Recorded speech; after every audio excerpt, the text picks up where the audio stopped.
Do you consider yourself an influencer? So I do and I don't. Okay. So I started making YouTube videos back in 8th grade. And at that point, I was telling myself, I am an influencer. That is who I am.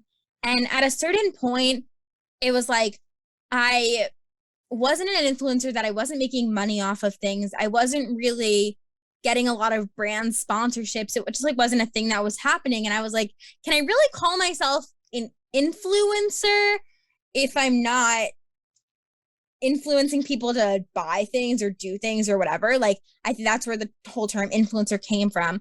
So I do consider myself an influencer because I think that so much of what I do is what people associate with influencers, with podcasting, YouTubing, doing all those Yeah. things. But at the heart of who I am, I think I'm really a content creator and a storyteller. Yeah. Okay. I feel the exact same way. There are people out there, Jared, I'm looking at you. Jared, I'm looking right at you in the camera, who want me to be an influencer. And I'm just like, it's so not me. Hey guys, Will here. Like, you know what I mean? Like, here's new products. That's not me. That's totally not me. Now, I don't have a problem being influential. If I influence you to start a podcast, that's great. Exactly. But am I an influencer?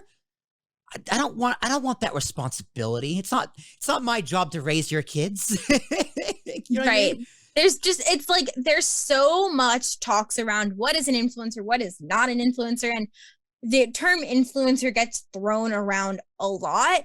And I think oftentimes it's getting thrown around in a negative way. And I was writing a paper yesterday on name, image, and likeness rights for college athletes. And now college athletes are allowed to profit. And I think we're going to see a lot of college athletes in the next few years start to become influencers and start to see what they're doing. Oh, what have we done? I mean, continue. I'm sorry, continue. I mean, I really think like at the heart of it is being genuine, creating a story. And I think that that's something I'm like, I tell college athletes, I'm like, for so long, being a college athlete was guarded because people weren't going on social media and sharing, hey, this is what my life is like as a college athlete, because they couldn't profit off of it. And so I think that athletes can start profiting off of themselves, just being natural, sharing their lives. People are going to want to see that. And as long as they stick to the idea of, this is who I am, I'm just sharing my story. Yeah, you can throw in brand sponsorships here and there, but they have to be authentic things that you use every day. It has to be an authentic partnership. Otherwise, no one's going to buy it. And I think if you're telling an authentic story, that's what's going to keep you as a storyteller. That's what's going to keep you as a content creator.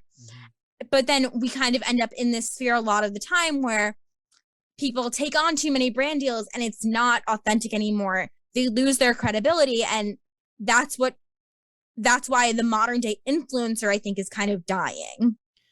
I never even thought of that college athletes are going to become influenced. Now they can make money off their brand. It's like, oh, you're just opening a door to literally make them like anyone else who's an influencer. I was like, oh, they can sell, they can make money off their t-shirts. They can sell merch. They can do this, etc. But it's a whole nother world that I was just like, oh, duh.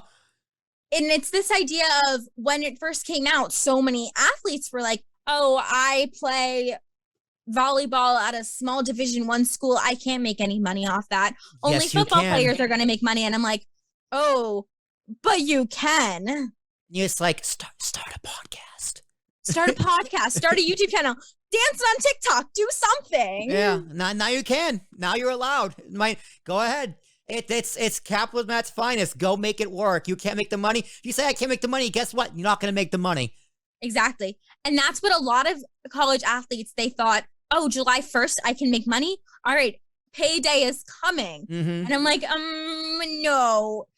Unless you are a major athlete that is going to be like the number one draft pick one day, you ain't selling merch. You're not selling your skills. You have to sell something else. Sell who you are. And that takes effort. Yeah. I mean, they might make a little bit. It's not going to be enough to like pay off their loans, but they might, well, that's they're on a ride, but they might make something. But you're right. The most successful ones are the ones who are going to be successful anyway.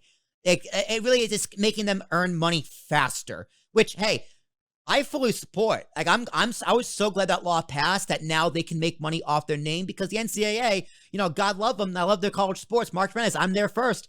But you know, you're stealing money from these kids and exploiting these kids. Now they get a chance to make some back. And like you said, it's an opportunity. And you're gonna see a lot more influence. Is that a good or bad thing? We'll see. We'll see. Mm-hmm.